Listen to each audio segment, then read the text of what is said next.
So today I'm in New Norfolk, just outside of Hobart in Tasmania, and I'm super excited for the episode we've got in store. Stay tuned.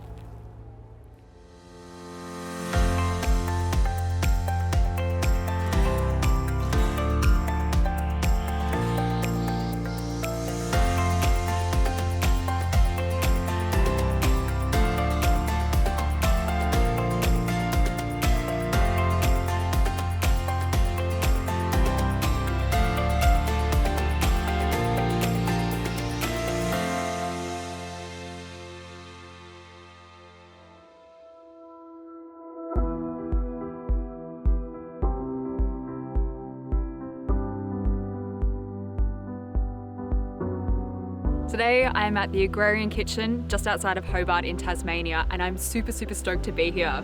It's a place that's been on my wish list to go to for so many years. It's a working, sustainable farm that also teaches people how to cook, so I'm going to go meet the team now. All good things evolve over time, and the Agrarian Kitchen is no exception. The Kitchen Cooking School, opened back in 2008, is situated on Lutruwita country in historic psychiatric hospital. The Agrarian Kitchen implements a farm-to-table experience, striving to minimise waste and close the loop. They have made the decision to be hyper-local in their food offerings, providing a unique experience for diners to share a sense of place and challenging them to think about what happens before the food lands on their plate. Rodney has been a big part of Australia's culinary industry long before the Agrarian Kitchen, as a former chef and the food editor for Australian Gourmet Traveller magazine. So you're both from Sydney originally. Are you city slickers who have been converted to the ways of Tasmania? Severine's a city slicker, but I met Severine in Sydney, having moved from country New South Wales to the city, so I'd still consider myself a country boy. But yeah, I feel like I'm a little bit still of a city slicker. I don't go out in the garden as much as I probably should. I guess someone needs to do the bookkeeping. That's right. It's a perfect balance here. And if it was me, then God knows I'd spend all the money, and we'd have things that we probably don't need. So. And I feel like it's good that we're both not chefs, because if we were both chefs, I think we may have never gotten to this stage of opening a restaurant. If we were both still teaching cooking classes together, we never would have had that balance of, one person behind the scenes and just have one at the front. So I think it's really good. What made you move here? I watched way too much River Cottage. I think I just pined, living in Sydney, I just pined for a bit more greenery and open space, and a realisation that to produce the best food and have the best flavours, and let's face it, if you're a cook, it's about a quest for flavour, really comes from where the product comes out of the ground. So living in a small apartment in inner west of Sydney, not possible to grow a garden. So we started looking outside of there, and there was just something about Tasmania that caught our eye. And once we came here, we were absolutely enamoured. So how would you describe what you do here? It's a complex beast, but we're a garden, and from the garden then stems the food that we cook for the restaurant, and also the food that we harvest and cook in the cooking school as well. So really, the garden is at the centre of it. Without the garden, we wouldn't exist. So it's a working farm, but then you're also teaching people how to cook, and you're also cooking for people in the restaurant. Yeah, absolutely, and they're two different things. So people think if they come to the cooking school and do a class that they've done the Agrarian Kitchen, but the restaurant side of it is us cooking for you, doing things that I wouldn't be able to teach you in a day or two. It's good. It's nice to have that hospitality experience as well. Yep. Absolutely. The Agrarian Kitchen harks back to an older way of growing and cooking food, and is also, quite fittingly, housed in a set of buildings that date back to the early 1800s. This place was an asylum and is actually the oldest asylum in the Southern Hemisphere. By doing what we're doing here, we're also respecting everything that happened here on the site, and because a lot of local people would love for this area to just all be demolished because of some of the, negative connotation. Yeah, but we feel that we're keeping the respect of what happened here by keeping it and not getting rid of it. So. Yeah. And transforming it into a place where people are having conversations and talking more and connecting with each other. That's really beautiful. Yeah. As we're talking, I am distracted by the breaking down of a whole hog in the kitchen, which is, it's impressive that you're doing a whole literal nose to tail process here. Yeah, it's really important for us to use all our waste. All our ingredients are super special, and we know what's gone into getting them to the kitchen. So, all our animals are the whole animal. that we break down, and then it's our problem to work out how to use the whole bit, to put it on the table for our diners. And it's the same whether it's a vegetable or, anything like that. So, yeah, it's something we're pretty proud of. Yeah, I'm excited to learn more. What are you going to show me next? Well, I thought I'd hand you over to our head gardener, Mitch, to take you through our new garden here on site, which is in the old exercise yard, and he can explain a few of his practices to you.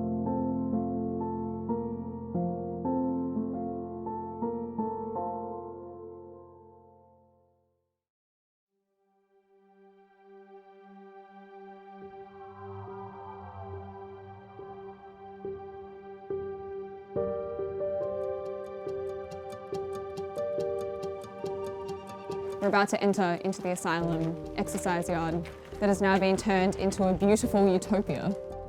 It's really beautiful.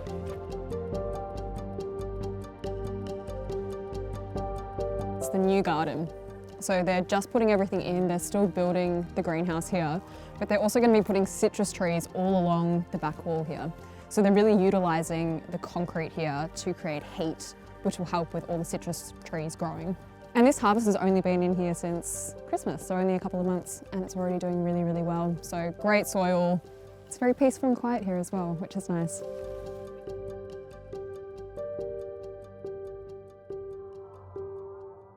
Where else would I find head gardener Mitch than in the garden? Mitch? Righty. Hey, how's it going? Good. How are you? Yeah, good. Thank you for having me in your beautiful garden. Oh, welcome. Welcome. It's looking really, really good. Thank you. It's sort of getting there. It's still obviously a building site at the moment. Yep. But we're finally seeing some vegetables coming out of the ground, it's been a long time coming. Is this a relatively new space for you? It is, yeah. So the garden has been designed and on the menu for about 2 or 3 years now, but we haven't really gotten going until the last 6 months or so. So we've been doing a bit of groundwork, a bit of prep, which is quite extensive, but the proper works have only been going for about 5 or 6 months. Cool. Can you show me what you're growing? Absolutely. So we've divided it up into 8 blocks, and that just allows us to rotate our veggies around so we haven't got the same families in the same spots all the time, which deals with disease and pest issues. So on our left here we've got our brassicas, which will be autumn, hopefully winter harvest, depending how the season goes. So kale, broccoli, cabbage, and all different types. So we use hybrids, but we also use heirlooms as well. Yeah. One of my favourite things is looking at water on these leaves. Beating on the leaves. Yeah, it's so beautiful. Is this a winter crop? So yeah, well, yes and no. So generally these will be maturing throughout autumn. Yep. And depending how the season is, if we get a really warm end of summer period, then they'll speed along further. And we have recently, the last 3 weeks have been maybe about 30 degrees on average. So they're moving a bit quicker than what we'd like, because in the ideal world, when you get your autumn and your winter crops in, you sort of get them in the end of summer, early autumn, and then they sit there over winter. It's almost like a fridge. And then the restaurant can just harvest them as they need. And same with these. So these will also hopefully mature towards the sort of middle end of autumn, and then they can just chill. And it gives the restaurant something to use over the colder periods. Yeah, and you're going to preserve a lot of these as well, because there's so many. Absolutely. Well, that's right. So they can only use so many fresh Yeah. at once, but it's the beauty, obviously they do a lot of fermenting, they do a lot of pickling, so there's heaps of scope. And also, traditionally, obviously, these are storage crops. So if you have to get them out of the ground, say the daylight hours are increasing, they're going to go to seed, you can just pull them and then put them in cool storage, and they can sit there for as long as you need. Ideally, obviously not too long, because then you're losing vitamins and flavour and all the things that we're trying to achieve. But if you have to, they can store, so they won't be wasted. So I can see that there's some, is it companion planting here? Yeah, exactly. So companion planting, or in a more sort of farm jargon, it's interplanting. So we've got summer beans going down the middle of the bed, which initially, and like a lot of crops like tomatoes and corn, they have quite a wide spacing and they take a while to fill out the bed. So what it means is you've got this space on the side where you can actually sneak in another crop. So for us here, we've got radishes, French breakfast radish, we've got some Japanese turnips, and that goes all the way down. And actually, where you can see there's nothing next to these beans, we've already harvested a crop of radish from that, and we're getting another crop in. And so ultimately, it's much more efficient. Yep. So, you're getting 2 or 3 times the amount of crops than if you just planted the beans and you just waited for the beans to grow. Is there an ethos, is there a philosophy to this garden? Yeah, there is. It's sort of hard to distill sometimes, but I guess in its most simplistic form, for us, what we're trying to do, we want to showcase a garden that produces really delicious fruits, vegetables that are nutrient dense, they look amazing, they have a nice story to tell, But on the other side, we want to make sure it's being done in a not just sustainable way, but a regenerative way. So we want to see an increase in soil life. We want to see an increase in insect diversity. We want to make sure that we're using less water. We want to make sure that we're importing less inputs. So it's a combination of both. Because ultimately that's where we want farming to go, right? Yeah, so is it sort of creating a sustainable model that you can then almost show to other people to be like, hey, this is what's possible? Exactly, yeah, exactly. Because obviously the cooking school has the education side, so we're looking at bringing in garden education as well, working examples of what they're trying or what they're talking about, whatever they're preaching about. And ultimately, whilst there are farmers that are doing it, you know, there's a lot that aren't. And so we just need more examples of it to grow really delicious vegetables, but in a way that increases the ecology and the biodiversity. Great, and so you're also using a lot of your own fertiliser here, is that right? Yes, yeah, well, we make our own compost. So one of our philosophies is to try and reduce the amount of inputs we bring into the garden. So we're not importing, you know, fertiliser from India and coconut from Sri Lanka. And we try and get it as local as possible. And so for us, being connected to the restaurant, we have an amazing source of waste, of course. And they get in all sorts of stuff, you know, seafood and shells and bones. So we use everything from meat and the paper towel in the bathroom, everything we compost or we turn into something else for the garden. So, should we go check out the compost? Absolutely, let's check it out. This garden uses what's called a static pile inoculating compost system. Instead of turning the compost regularly to add air, the compost pile is inoculated with specialised microbes, then covered and left to decompose. Tell us more, Mitch. So I don't know if you've ever made compost at home and it's turned out really smelly. And I found at home, when I was playing around with composting, I was really struggling at home because your main feedstock is all your veggie scraps and maybe meat, or if you eat some seafood or whatever you eat, dairy, salts, citrus, things that are harder to compost. Just garden waste is much simpler to compost because the feed sources are a lot less varied. But when you've got a restaurant that's, you know, whole animal butchery and seafood, it's really difficult to get the right blends and the right ratios. So often it goes foul and goes anaerobic and it's not great.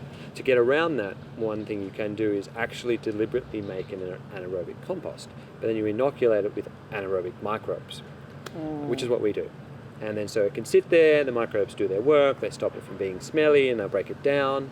And then we add worms, so it's a bit of a hybrid system, turns into a vermicompost system as well. So wait, let me see if I've got this correct. So anaerobic meaning that there's no air and the microbes thrive in an environment where there's no air and will actually break down that compost and it doesn't require turning. Exactly. Cool. Yeah. Gonna get our hands dirty.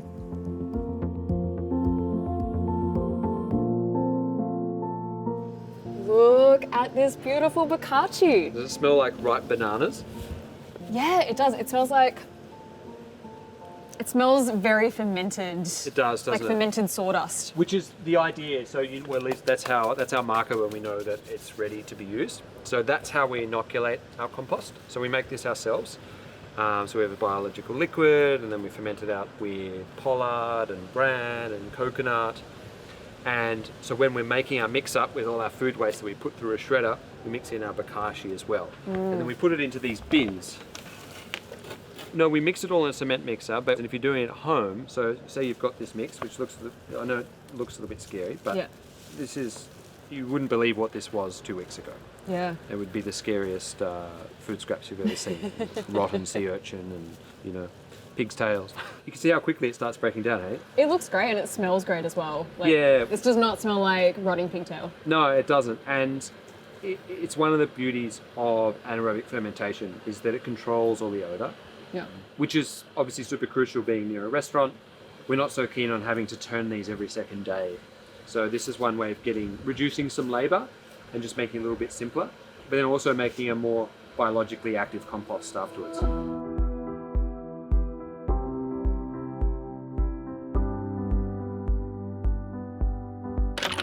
That is... Pretty delicious. Smells pretty good. Some rotting seafood. Yeah. Yeah. So everything. Just lots of raw compost, or I guess it's just food scraps. So these are the food scraps that we collect over the week from the restaurant. And then this is what we shred. And then this is what we mix with our carbon sauce and our bokashi, and that's what goes into the bins. But I was just trying to give you an idea of how disgusting it can be. After a crash course in composting, it's time to get into the kitchen, but not before one last trip to the garden to literally freshly pick some produce.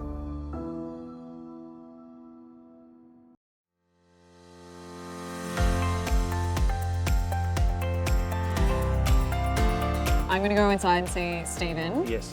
But do we need to take him an offering? We do, absolutely. You can't walk into the kitchen without any vegetables. So I believe they're putting turnips on this weekend, so we can grab a few turnips. Yeah, cool. So these are a Japanese turnip, hakurei. They certainly like to be eaten fresh. Yep. So yeah, you can see we've got our summer beans here. This isn't the background. And these are the hakurei turnips, which are just coming to an end. As you can see, they're starting to senesce on the side, but once again, being a root crop, it's putting all its sugar into the little bulb here, into the root. Yep. And you cut the leaves off so it doesn't draw any sugar away from that. And then they'll be using it in the restaurant this weekend. Yep. Do you eat the leaves as well? We do sometimes, so depending. The stems are also delicious. So the Japanese traditionally will pickle these as well. And then you can stir fry these as any kind of green. Super delicious. What's the name of the leaves? There's a French name for it. Is there? I don't think I know it actually. Like the chimney of the turnip. Yeah, well the Japanese have specific names for each part of it as well. So if you pickle the stem, or if you pickle the leaf, or and then obviously the root as well. But generally in Japan, the root is the prize bit, of course. Mm. And these ones, if you just grab a handful at a time.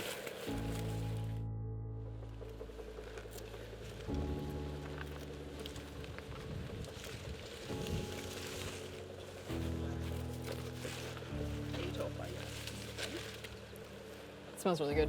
Oh, it's so fragrant, isn't it? Yeah. I'm a person that loves coriander. It seems to be one of those love or hate herbs. I've collected some Tokyo turnips and coriander, and now it's time to get into the kitchen and meet head chef Stephen. Hey, Stephen. Hey. Hey, how's it going? Good. I come bearing an offering of Tokyo turnips and coriander from Mitch in the garden. Great. I've been put to work cleaning the turnips, and rightfully so, as cooking, just like eating, is always better when it's shared. So are these on the menu at the moment? We are actually going to cook these on the menu this weekend because, as you can see, they are definitely ready. We've had some pretty hot weather lately, so things like turnips and radish are growing really quickly. Yeah.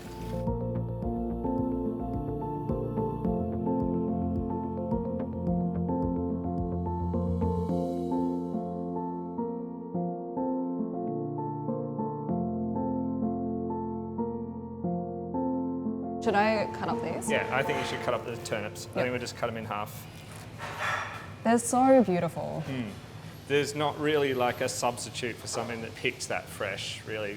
So how do you determine the menu each week? The garden more dictates what's on the menu each week as opposed to, us deciding what we want to cook. We'll know a couple of days before the weekend and we go from there. That all really depends on weather and how quickly things are growing. So it's a really creative process. It is, yeah. It's creative and it's interesting, it's exciting, And we can just walk out there and have a look at how things are going and get an idea of what might be ready next week. To see what's going to turn up on the menu. Sorry. Someone had to put that one in there. Yeah, I know. And with that fantastic pun, I'll hand back to Stephen for the real work of cooking these up. Yeah, so we might get these turnips started. This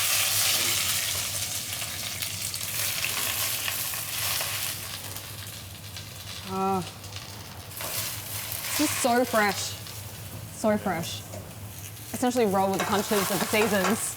Yeah, I think so. And seasons aren't always defined by, the 4 seasons that we know, and spring and summer doesn't start on the first day of spring and summer. I think, it's more just, even going week by week, and it's hard. You can't really plan a menu and run something for 3 months if you're doing it this way, because it's not actually possible to grow the same thing for 3 months. So just going to give them a little bit of colour.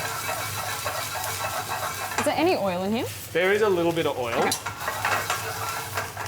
This is just whey left over from the cheese that we made this morning, which was the mozzarella curds, which will be our burrata for the weekend. So we use that to cook with a lot. This is basically a waste product, so if we can use it to cook with, that's great. If not, we can feed it to pigs or we can put it on the compost. It's amazing how almost all these ingredients in the kitchen are a byproduct of other dishes. Nothing goes to waste, and you can really see it. Just going to season the turnips with this corn miso of sorts. Is the corn from the garden? Yeah, so this is the variety corn called Oaxacan green dent corn. So it's a sort of Mexican dried corn variety. So this is just a miso we made with leftover of that corn. I wouldn't say that the food itself is complicated, but it's what we have to do before we get to that. So some of these things might have been made 6 months or 12 months ago, and then we just need a vegetable plus a sauce, and we've got a dish. So this is just some fish sauce, so we make from guts of fish. So break down some fish, we use the fillets, bones go into stock, guts get turned into fish sauce. And this looks like it's good to eat now, is that right? It is, so here's that coriander that you picked as well. We'll just put the coriander in. I think this is good to eat. Great, should we plate her up? Yep. Oh, the colours are incredible. And you made it so quickly. It's just beautiful. Shall we? Sure. Cool. After you. Thank you. That's all right. It's really good. It's just incredibly fresh. So the turnips are still very crunchy. They're slightly sweet. They've got a really nice texture to them. And the miso, really beautiful umami. Fish sauce is really beautiful. It's been such a process seeing everything come together, and what a simple, beautiful joy to be able to pick some turnips, carry them in, and then have them cooked with such loving care. You're welcome. Thank you.